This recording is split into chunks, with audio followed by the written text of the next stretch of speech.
Hi, this is Usha. Welcome to Rathod's IAS classes. Today in this lecture, we are going to see current affairs of 27th April 2022. So we are going to see current affairs of 27th April 2022. So let's get started with our discussion and let us try to see today's quote. So today's quote is given by Swami Vivekananda and it is also a motivational quote. He says, we are what our thoughts have made us. So how you are thinking, so that is the result of you. So take care about what you think. Okay, so first you have to take care about what you are thinking, and your words are secondary. First you have to focus on your thoughts. Okay, thoughts, they live and they travel far. So even though if you're having a thought of becoming an IAS officer or a civil servant even in your childhood, but you had completed your graduation and you're doing other job, but somewhere in your mind and somewhere you will be getting one idea like, yes, I used to have a thought like to become a civil servant, right? So there are a number of people who succeeded in this civil service examination as you're having a thought of clearing this UPSC and to become a civil servant, right? So here first you have to focus on your thoughts. Words are secondary. So thoughts will drive you and these thoughts are responsible for what you are. Okay, so now let us try to see first topic. It is regarding Mission Antyodaya. So title says Mission Antyodaya should not fall by the wayside. So this article, which is important from your governance point of, which mainly comes under GS paper 2. So under governance we will be talking about different schemes and policies of government, right? So there we can talk about this Mission Antyodaya. So now let us try to see the central theme of this article. It mainly says that with the right momentum, the project can help transform rural India in terms of development and social justice. So actually this scheme, that is Mission Antyodaya, which is mainly focusing on development and as well as social justice in the rural areas. Okay, so this is a central theme of this article, and now let us try to understand what is this Mission Antyodaya.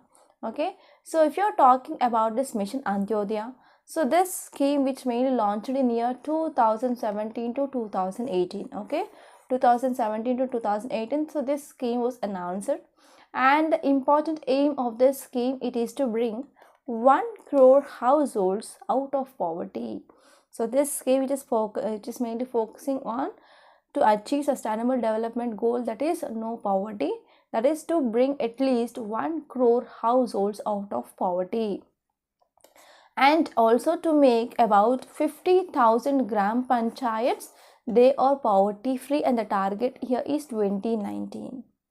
So now let us try to understand why we need this type of scheme, that is Mission Antyodaya. So already you know that government which is spending lot of amount of money in social sector, okay. So this social sector expenditure of government which mainly amounts like almost 4 lakh crore rupees annually under the various schemes. Okay, so we are having number of schemes regarding the social sector expenditure, and if you see the outlay of this scheme, it is around rupees 4 lakh crore annually, and this budgeted expenditure of this rural development department itself is projected at rupees 1 lakh 5 crore, okay, 5 crore. So if you're talking about why we need this Mission Antyodaya, so what are the things which we are going to achieve through this scheme? So we are mainly going to reduce the poverty, and the aim here is we need to make at least 50,000 panchayats, they should be out of poverty, right, and to bring 1 crore households from poverty. And next one is we need to also promote empowerment of women, self-help group, etc. So we need to provide proper education for women, and as well as we need to provide some support for the self-help groups, and even we need to promote health and nutrition for women and children. And next one is we need to focus on excellence in this rural areas, and we need to also focus on bank loans. So whenever we are leveraging the bank loans, means that will be helpful for entrepreneurs to come up with this number of business models. And next one is we can also focus on coverage of Ujjwala scheme, Swachh Bharat mission, and as well as Pradhan Mantri Awas Yojana, and we are focusing on skill mission and power, roads, internet. That mainly comes under infrastructure as well. And next one is we need to focus on physical and social infrastructure in these rural areas. That will be helpful for improving the standard of living of people. And next one is, so we need to focus on rural clusters. So rural cluster, they will trigger similar action for poverty free index as well. And we need to come up with actions that should be region specific, and then we need to focus on the needs of livelihoods for the transformation of the lives of people. So these are some important things which mainly comes under this mission Antyodaya. So if you see, first of all, what is this mission Antyodaya? So if you're focusing on this mission Antyodaya, so it is a mission mode project, and this project which mainly focused or which mainly envisaged by Ministry of Rural Development, and it is a convergence framework which mainly measures effective outcomes on parameters, and these parameters, they can transform the livelihood of rural people, right? So we are mainly focusing on framework, and through this framework we are going for measuring of effective outcome, okay, on parameters, and these parameters, they mainly helpful for improving and transforming the livelihood of people. And if you're talking about significance of this mission Antyodaya, so first and the foremost thing here is we need to know about multi-dimensional deprivations. For example, many people, they are facing some issues regarding shelter.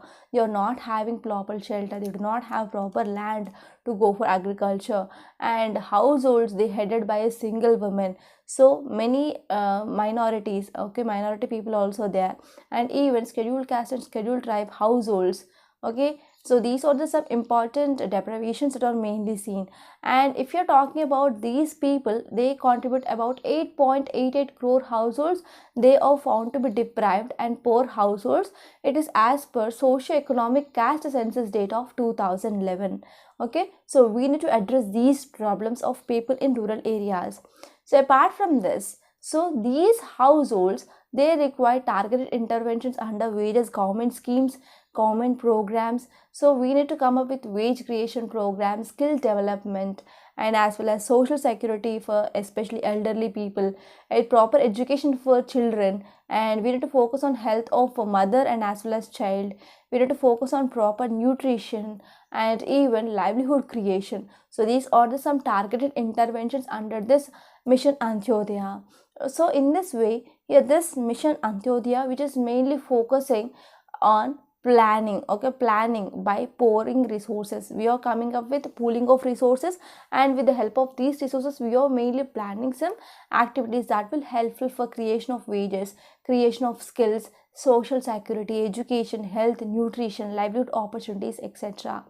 Okay, and we are mainly focusing to ensure sustainable livelihood for this rural people. And this scheme which also facilitates identification of gaps, okay, identification of gaps regarding how to achieve this poverty free gram panchayat, and they are focusing on how to drive economic activities in that area. So apart from that, we are also encompassing some schemes of health and as well as education, employment, social security, etc. here. And because of this, we will be having the various benefits under a single umbrella. Okay, and we are also focusing to achieve the poorest of the poor and disenfranchised. We have to reach poorest of the poor and as well as disenfranchised. And next one is, so we are also coming up with convergence of multiple schemes under a single scheme. So in this way, we are also focusing on Digital India mission. So we are mainly going for digital Aadhaar enabled platform. So further it will be helpful for achieving of our Digital India target as well.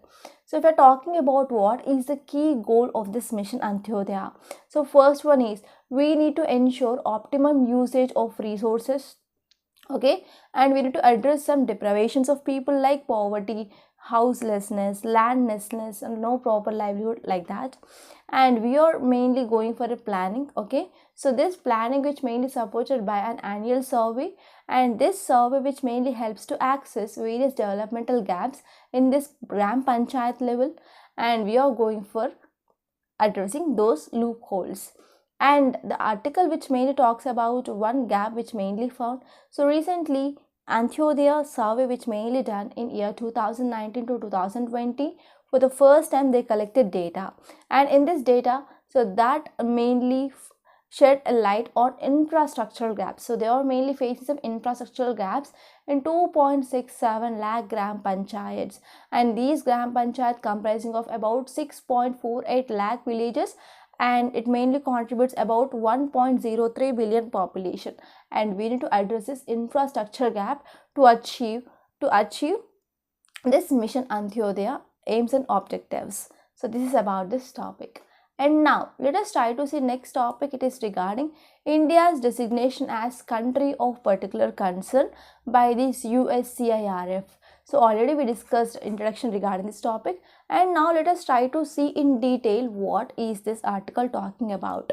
So this article is important from your international relations, which mainly comes under GS paper 2, and this topic is at most important from your mains. So whenever you are talking about religious freedom in India, you have to quote this report highlights, that is USCIRF report highlights regarding religious freedom in India.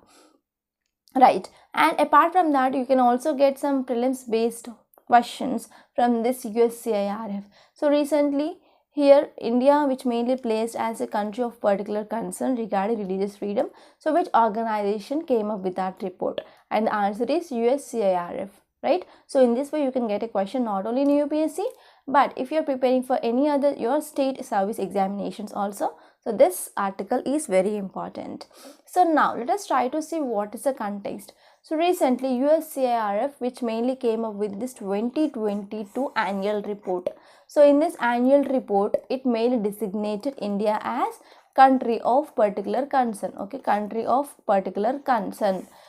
So what is this country of particular concern category? So whenever any country which is placed under this list of country of particular concern means, so this so and so country's government which is performing the most poorly, it is not performing good in religious freedom criteria.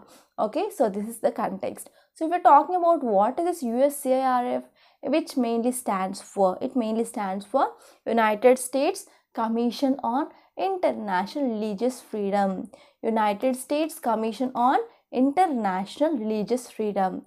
So here this report which also says that there are some targeted sanctions that are imposed on individuals and entities which are responsible for severe violations of religious freedom by freezing those individuals or entities' assets or bearing their entity or entry into the US. Okay, so here this report is also saying that there are some targeted sanctions on individuals and assets entities who are responsible for severe violations of religious freedom, and those individuals and assets, they will be mainly banned from entry into US. So this is about this context. So if you see details, it mainly says that actually in 2022 religious freedom conditions in 2021 when we are comparing, okay, so a total of about 15 countries, they are recommended to be placed under countries of particular concern.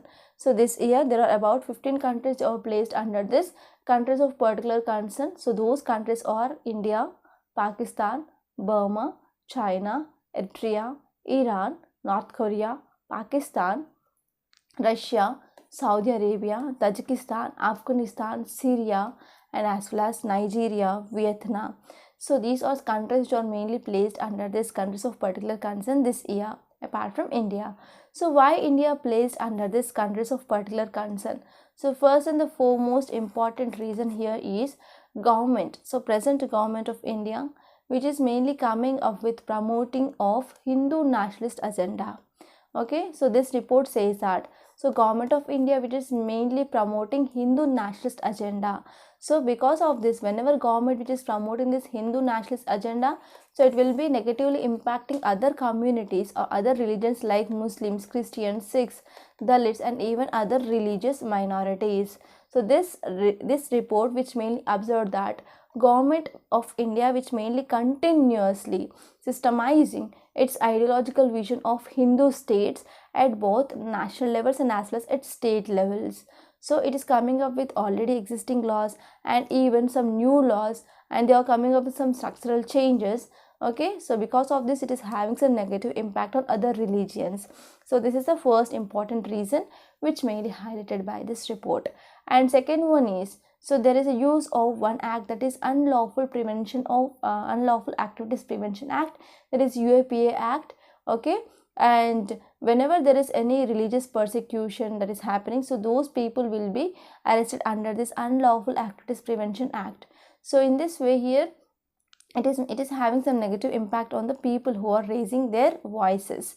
And apart from that, even there are number of NGOs, so the funding of these NGOs to accept international funding, so there had been some concerns regarding this NGOs funding under this FCRA Act as well. Okay, and the next important one is there are many states which are coming up with anti-conversion laws. So anti-conversion laws at the national level and as well as at the state level, so they are mainly attacking the conversion of Hindus into Muslims and as well as Christianity. So this is also one important concern. So if you're talking about whether what are the key recommendations of this USCIRF, okay, USCIRF decision which is binding or not.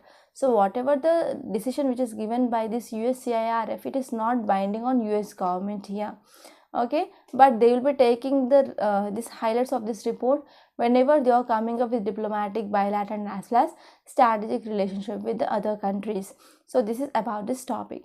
So now let us try to see what will be the impact of this report on India-US bilateral relations. So still now, okay, till now so far, so already India, which is mainly placed under the country of particular concern, it is not for the first time, it is the third time in row.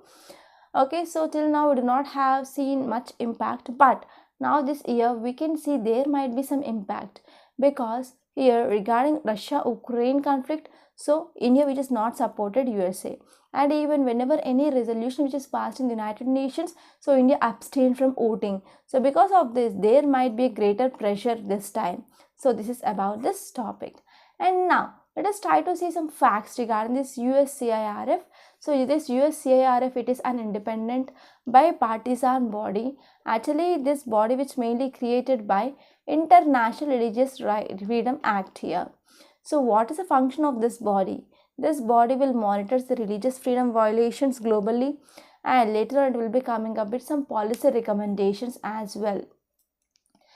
And it is not an NGO, or it is not an entity which mainly created, okay, and actually this organization which mainly led by 9 part-time commissioners, and these people mainly appointed by the president. And now let us try to see next topic. It is regarding more COVID jobs for children get not. So this article which is mainly talking about COVID-19 vaccine for children. So this article is important from your health, which mainly comes under your GS paper 2. So if you see context, it mainly says that, so there is increasing of fresh COVID-19 cases that is seen once again. So because of there are number of variants which mainly coming into picture. So because of this again, there is increasing of number of cases. So there is nothing like permanent solution to stop the spread of this COVID-19, because whenever this coronavirus which is moving from or transmitting from one person to another person, they are undergoing some mutations, and these mutations they are leading to new variants, and once these new variants which come into picture, they will be transmitted easily, because they will be not recognized by the water antibodies that are present in our body. So the transmissibility rate is also very, very high. So now once again there is increasing of COVID-19 cases in the country. So in this context, DGCA, Drug Controller General of India, approved emergency use authorization for 2 anti-coronavirus vaccines, and this can be given to children who are between 5 and 12 years of age. So now let us try to see details of those vaccines. So this move, which mainly comes because of state governments, they are re-implementing COVID-19 protocols to control the spread of this COVID-19. And those two vaccines, so the first one is Corbevax. So Corbevax, it is a biological is Corbevax vaccine, and next one is Bharat Biotech Covaxin. So these are the two vaccines. They got emergency use authorization that can be used now for the children who are between 5 to 12 years of age. So if you're talking about next topic, it is mainly talking about red sanders. So next topic is about red sanders. So this red sander, which is mainly seen in news, and now this red sander, which became very much famous because of one movie as well, and the name of that movie is Pushpa. Only part 1 has been released, part 2 had not been released. So this movie, it is regarding the smuggling of red sanders, right? So this red sander, which is having demand in international market, and the good quality of red sanders that is only seen in India, that too in AP, okay, that too in Eastern Ghats. So because of good amount of uranium resource, because of good amount of minerals that are present in that area which is very much suitable for the growth of this red sanders. And actually there is a one story like, so this red sander which is mainly smuggled to other countries, especially in Japan, whenever marriage is going to happen, so the bride need to give a gift for bridegroom, so that will be made up of mainly red sanders, and the items are mainly made by this red sanders that should be kept in the house. So it is like a prestige issue in number of countries. So because of this, there is a high demand for this red sanders, and even this red sanders, they will be having high medicinal value as well. So now let us try to see this topic in a very great detail. So this topic is important from your environment and ecology, which mainly comes in the GS paper 3.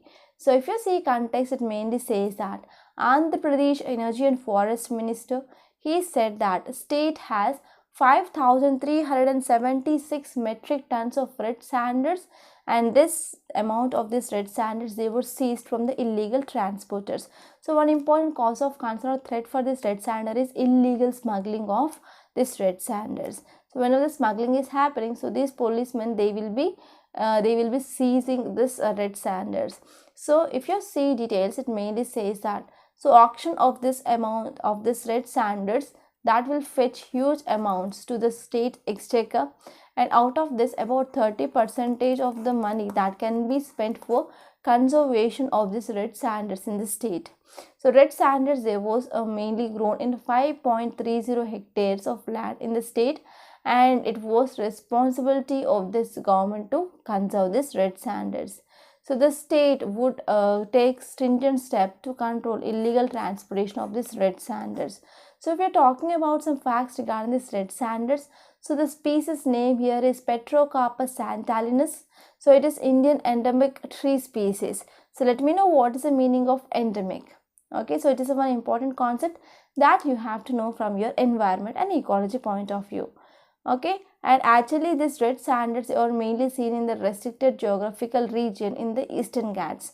So the species is endemic to distinct tracts of forest in Andhra Pradesh, and red sanders, they usually grow in rocky, degraded and fallow lands with red soil, hot and dry climate. Okay, so these red sanders are usually grown in the rocky, degraded and fallow lands with red soil, and as well as it can be grown in hot and dry climates.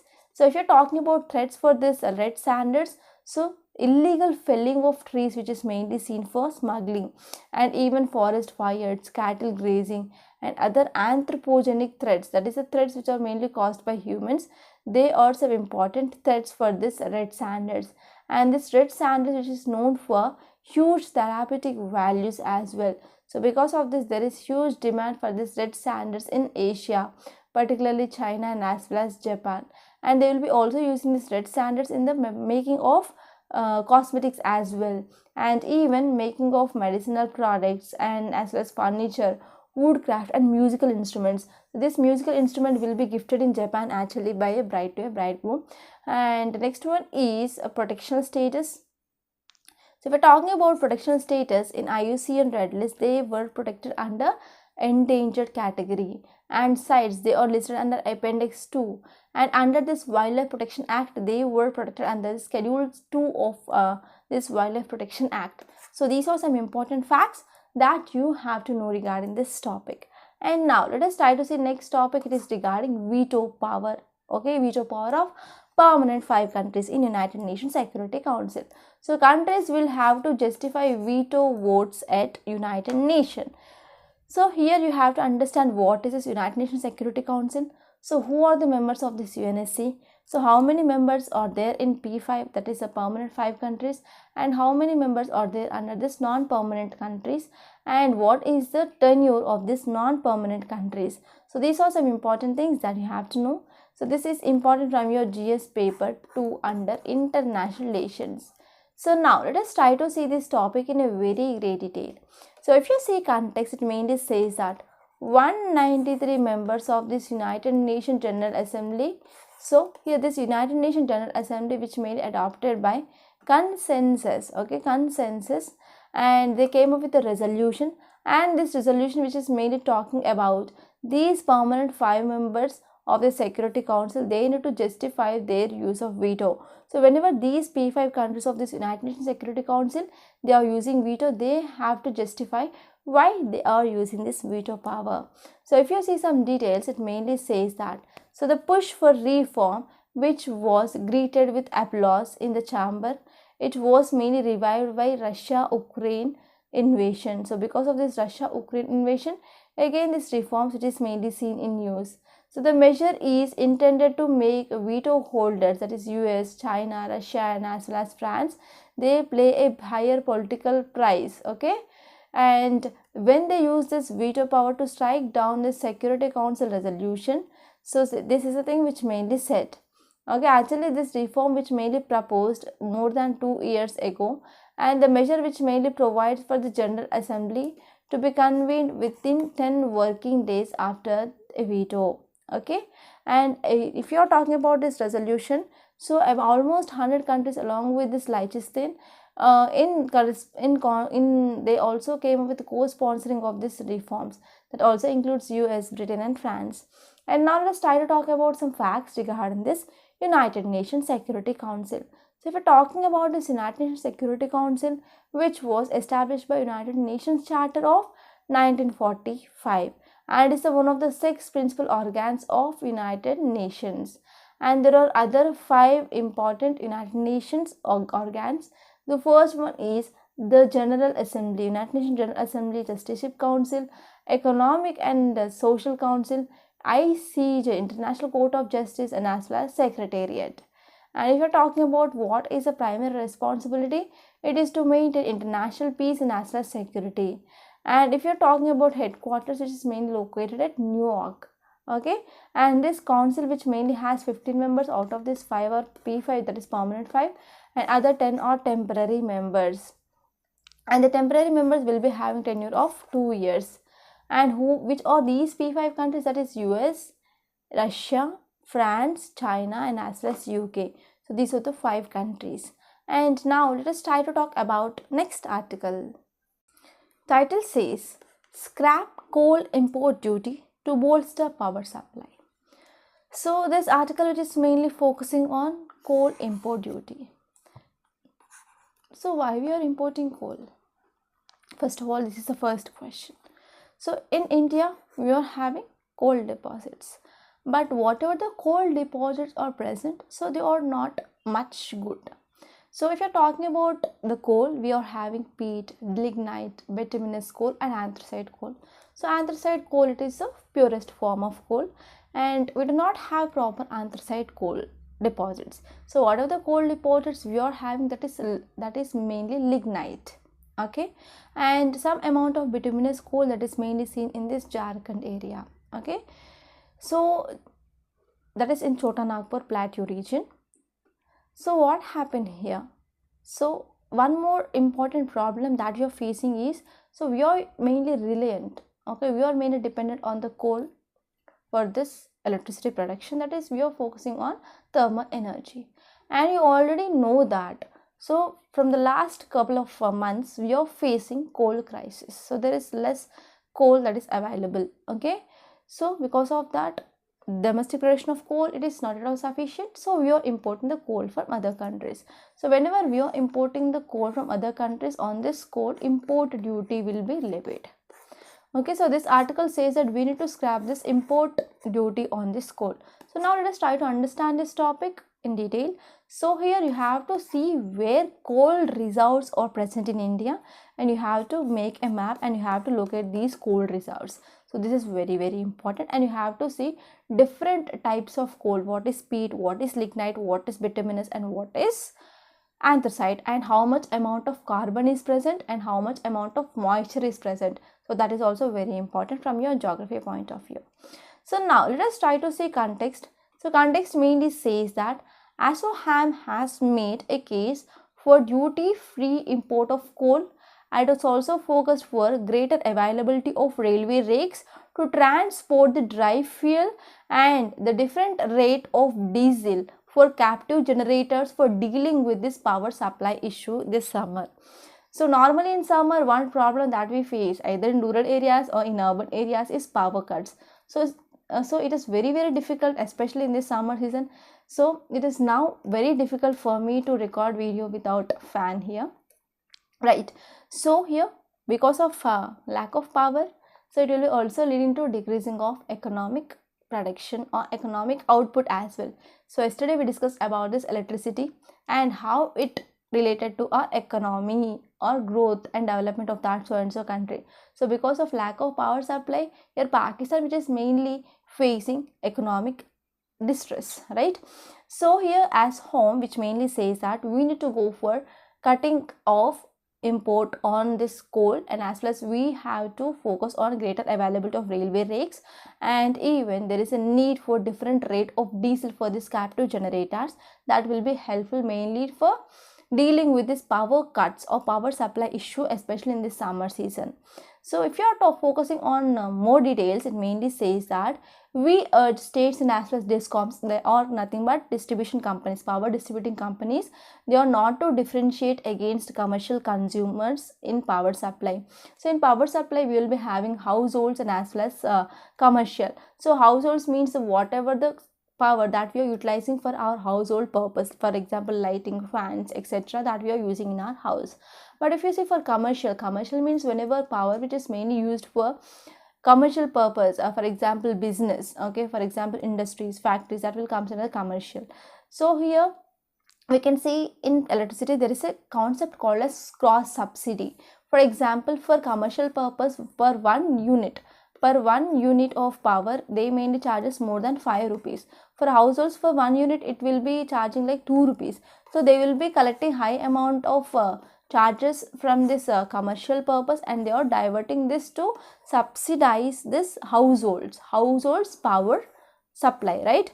So here this ASHOM, which mainly says that they should not differentiate this commercial consumers here, because industries which mainly comes under manufacturing or secondary sector, which will be helpful for mainly overall economic recovery. And due to this COVID-19 pandemic, we are facing economic crisis. So here proper industrial production is very much important, and here there are some measures which are mainly suggested. First one is there is a need for duty-free imports of coal, and there is a need of increasing availability of railway rakes such that will be helpful for easy movement of coal, and we need different rate for diesel for you can be used in the generator, such that we can tackle the challenges of this power supply, especially in this summer season.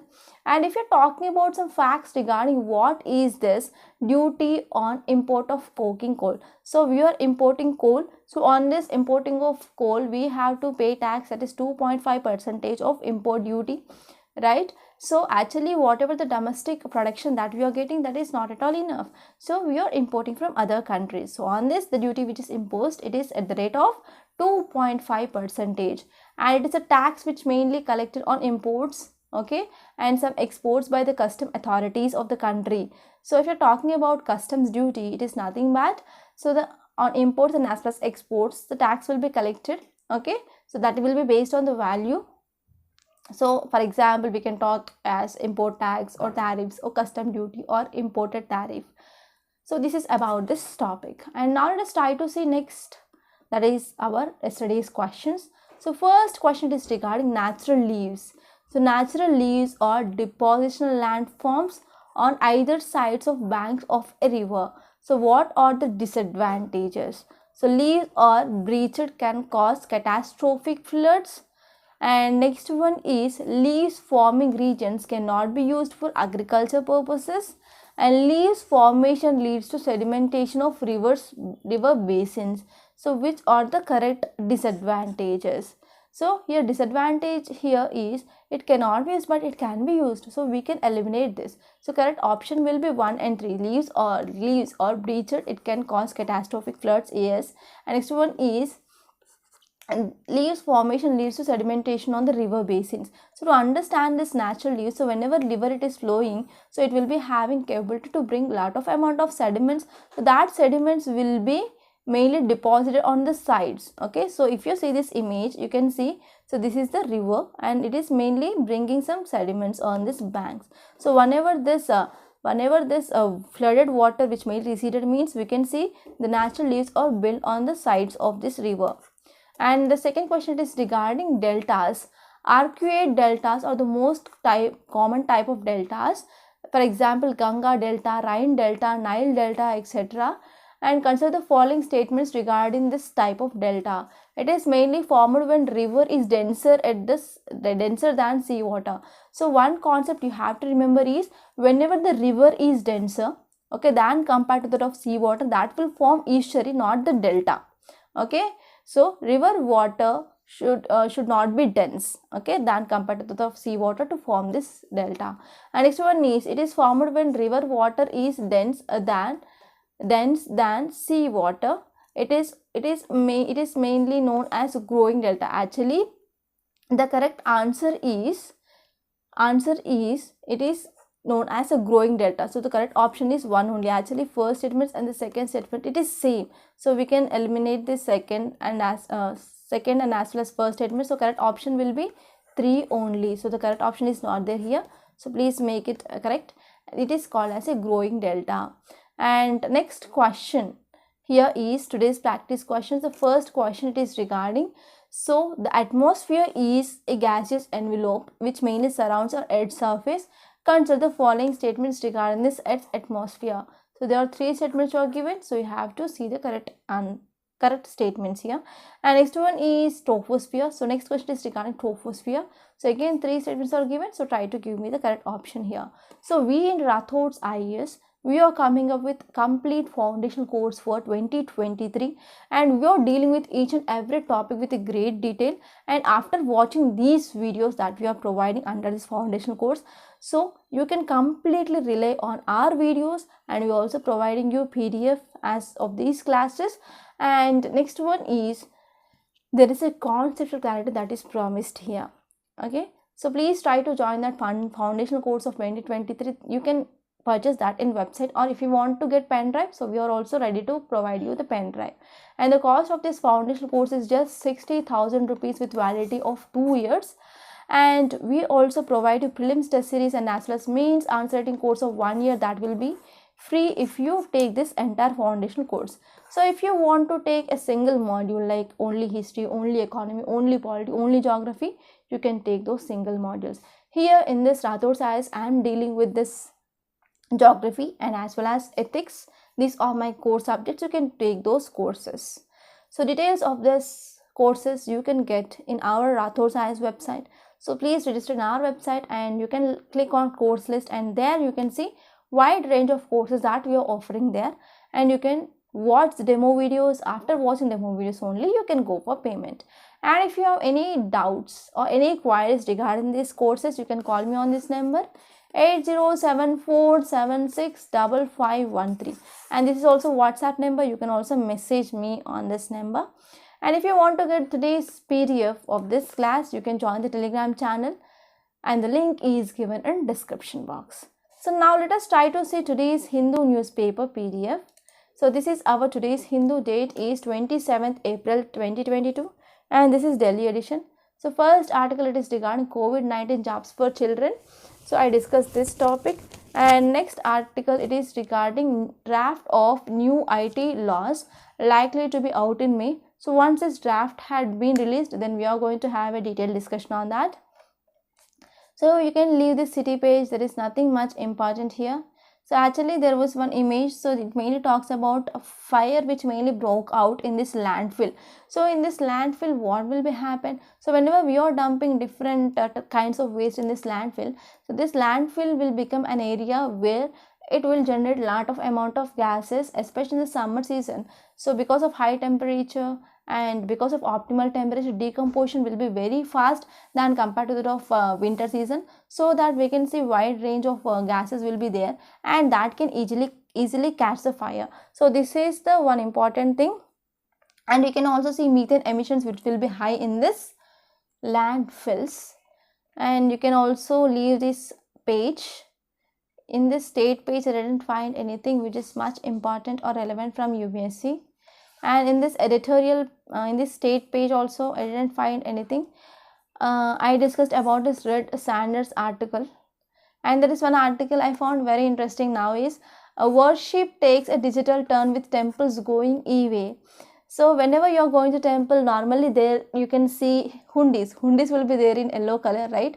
So in that hundis, whatever the thing you want to offer, you will be keep it in this hundis. But now what happened, especially in one temple, I think it is temple in Kerala, I think so. Okay, so in this temple they started using this QR scans. Okay, they are asking to scan this QR code for offerings. So now if you want to go to temple, you need not to take your mobile phone, you need not to take your wallets or money with you, and you can easily take your mobile phones, especially to offer or to offer in these temples. You can easily go for scanning of this QR code. Okay, so in this way, yes, I can say we are also achieving, or we are in a path to achieve our digital India even in our temples. And if you move on to editorial page, I discussed this topic regarding Mission Antyodaya. So there is one article that is regarding hate speech, buying free speech. Actually, this is talking about Twitter. So recently, billionaire entrepreneur who is nothing but Elon Musk, he buy Twitter for $44 billion. And this article which is mainly talking about that, and there is also one article in Text and Context which mainly talk about this free speech. So there we are going to discuss that, and this article is also important. But if I explain this article, it is like some controversial thing, so because of that I do not want to take any much risk. So you can refer this article and you can come up with your own perspective. And in this Text and Context, I discussed this article regarding this USCIRF. So this article is mainly talking about Elon Musk Twitter takeover. So actually this Elon Musk, he mainly buy this Twitter for $44 billion from Tesla and SpaceX. Okay, so he is the Tesla and SpaceX CEO. So Elon Musk, who mainly buy this Twitter for $44 billion. And actually it has been a struggle for the Twitter to find the business model that it can effectively monetize, because unlike this Facebook and Google, it never developed a viable advertisement model. So for Twitter, what happened? So there was one issue regarding how to monetize thing. So but here Facebook and Google, they came up with advertisement. So the advertisement is one of the important source of revenue for this Facebook and as well as Google, but it is not the case for the Twitter. So now Mr. Musk said that his offer for the Twitter was not about making money but about free speech. So Mr. Musk has described that this platform has a de facto public square, so which alludes to free speech rights. Actually, it was also guaranteed under First Amendment of US Constitution. So now let us try to move forward. And in this news page, there is one article, there will be no winner in Ukraine war. So this article is very important. Okay, you can also go through that once. And next one is, our Supreme Court, it is going to hear 2 petitions on sedition law. So this sedition law, which mainly talks about IPC section 124A. So once it is done, there will be editorials will be coming. So we are going to discuss that. And next one is India's unique syncretic social fabric at risk. So this is about a fabric, okay, fabric in our society. So especially about 100 retired bureaucrats, they urged Prime Minister to call for an end to politics of hate, especially regarding some Muslim issue. Okay, so here we can talk about what is the rank of religious freedom in India. And next one is webinar on healthy aging today. So this is a World's Immunization Week. So it is from April 24th to April 30. So here because of this, here we need to focus on this World Immunization Week.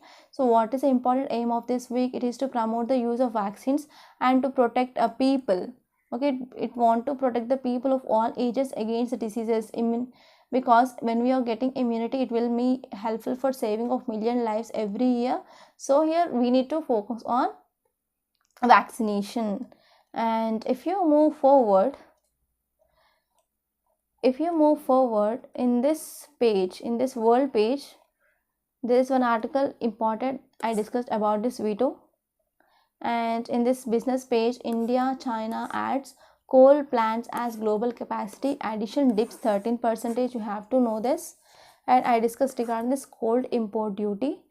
And one more important article here is because of battery fire accidents that are mainly seen in electric vehicles.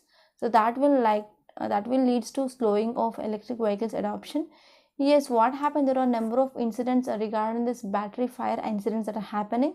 So because of this, whenever government which is mainly focusing to boost this electric vehicles adoption, so this might be like a slow thing. So this is the thing which mainly said in this article. So these are some important articles that happened in our today's Hindu newspaper. I hope you enjoyed this lecture. Please subscribe to Rathod Science Academy and don't forget to like, share and comment my videos. Thank you so much.